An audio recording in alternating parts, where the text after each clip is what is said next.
मोदी का नाम रहेगा, डॉक्टर सूरज चांद रहेगा, मोदी का नाम रहेगा, डॉक्टर साहब अमर रहे, अमर रहे, अमर रहे, अमर रहे, अमर रहे, चांद रहेगा, मोदी का नाम। मनोज जी, मैं शुरुआत आपके साथ कर रहा हूँ। मैं इकोनॉमिकल थिंकिंग अप्रोच उस पर तो बात करें, लेकिन मैंने जो सैम पित्रोदा से पूछा था आखिरी पॉइंट, उस पर आपने अगर फोकस किया हो कि बड़े काम कंपोज, मृदुभाषी, सरल व्यक्तित्व, बड़े सौम्य तौर पे रहते थे और हमने वो दौर देखा है। मैं आज की तारीख में वो शब्द इस्तेमाल कर रहा हूँ, रेलिवेंट है इसलिए क्योंकि ये ज़रूरी है समझना, उनकी पर्सनैलिटी के लिए ये समझना ज़रूरी है कि क्रिटिसाइज़ अगर कोई करता था उस पर भी अपने आप को कैसे कूल रखना है।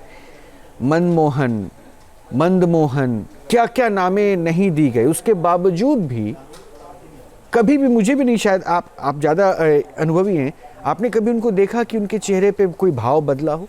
कैसे होता था ये? देखिए, ऐसा है कि क्योंकि वो एक पॉलिटिकल तो नेता थे नहीं, और आप देखिएगा कि उनका जो काम करने का तरीका ऐसा था कि जो भी टफ़ डिसीज़न उन्होंने लिए हैं, जैसे 1991 की अगर हम बात करें तो 1991 में भी एक बहुत मुश्किल काम था कि उस समय कांग्रेस के नेताओं को समझाना, क्योंकि मेरे को ध्यान है उस समय कहते थे कि भाई ये तो IMF ने कंडीशन इम्पोज करी हैं, हमने अपना देश अमरीकियों के हाथ में बेच दिया।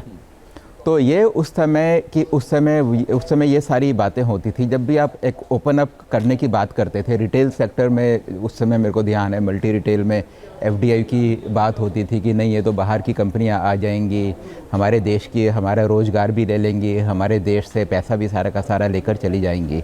तो ऐसे टाइम पे बहुत क्रिटिसिज्म के बाद उस चीज़ को लोगों को समझाना, ख़ास तौर से अपनी पार्टी के नेताओं को समझाना, ये उनकी पर्सनैलिटी थी।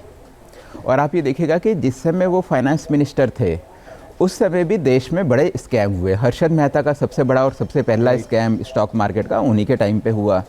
टेलीकॉम का पहला जो स्कैम हुआ सुखराम स्कैम, वो स्कैम भी उन्हीं के टेन्योर में हुआ।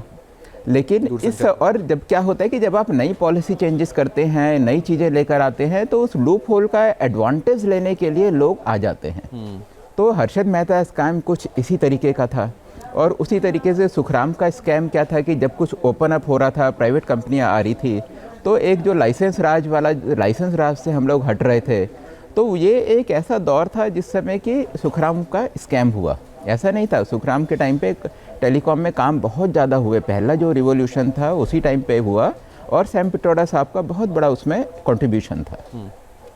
तो ये उनकी पर्सनैलिटी थी, उनके एक बिल्कुल ही शांत तरीके से काम करने का, कि इन सब के बावजूद भी ये सारी चीज़ें चलती गई।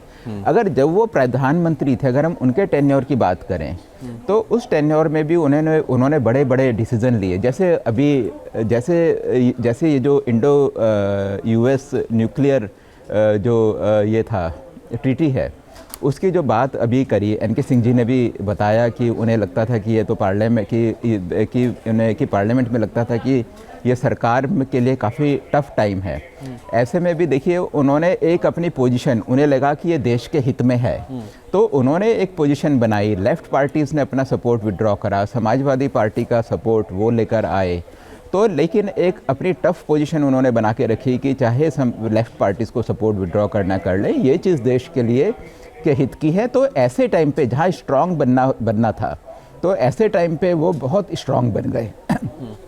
और इससे हमारी जो बुनियाद है, इंडिया और अमेरिका के जो रिश्ते, पहले हम लोग रूस के ज़्यादा करीब होते थे और अमेरिका को हम लोग ट्रेडिशनली एक थोड़ा शक की निगाहों से देखते, राइट, कभी फिर, लेकिन वो एक ऐसा टाइम था, उसके बाद से हमारे और अमेरिका के रिश्ते बनते गए और आज हम एक दूसरे के काफ़ी ज़्यादा करीब हैं। और दूसरी बात एक और चीज़ है, अनफॉर्चुनेटली जैसा सैम पित्रोदा साहब ने भी कहा कि जो न्यूक्लियर डील थी वो इसलिए थी ताकि हमारी जो एनर्जी है, हम लोग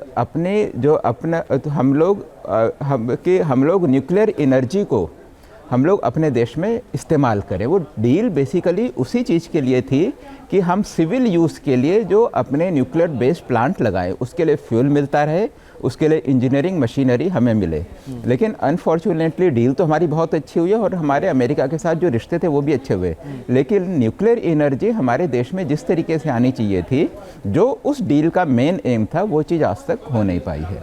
लेकिन अच्छा, उसके बाद आप देखिएगा कि उसके बाद 2G स्कैम हुआ, कोल स्कैम हुआ। वो स्कैम बेसिकली इसके लिए हुआ क्योंकि पार्टी के इंट्रा पार्टी पॉलिटिक्स, दो उसके पीछे मेन कारण थे। एक तो कांग्रेस पार्टी की अंदर की जो पॉलिटिक्स थी, इन स्कैम्स के पीछे उसका एक बहुत बड़ा रोल था।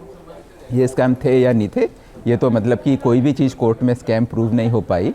उसके बाद जो कोएलिशन एक बहुत बड़ा था, तो मनमोहन सिंह जी को अपोजिशन अपने पार्टी के अंदर था, कोएलिशन में जो पार्टनर्स थे उनके साथ अपोजिशन था, और अपोजिशन पार्टी जो बीजेपी थी वो तो उस समय वोकल थी ही, और उस समय उसके साथ काफ़ी सारे एनजीओ और इस तरीके से काफ़ी जो एक्स्ट्रा कॉन्स्टिट्यूशनल बॉडीज़ थी। अगर हम एनएससी की बात करें तो एनएससी का भी पॉलिसी मेकिंग में बहुत बड़ा रोल होता था, जिसकी कि सोनिया गांधी खुद ही चेयरपर्सन थी।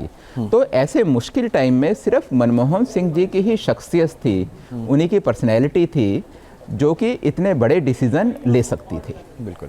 का नाम रहेगा, डॉक्टर सूरज चांद रहेगा।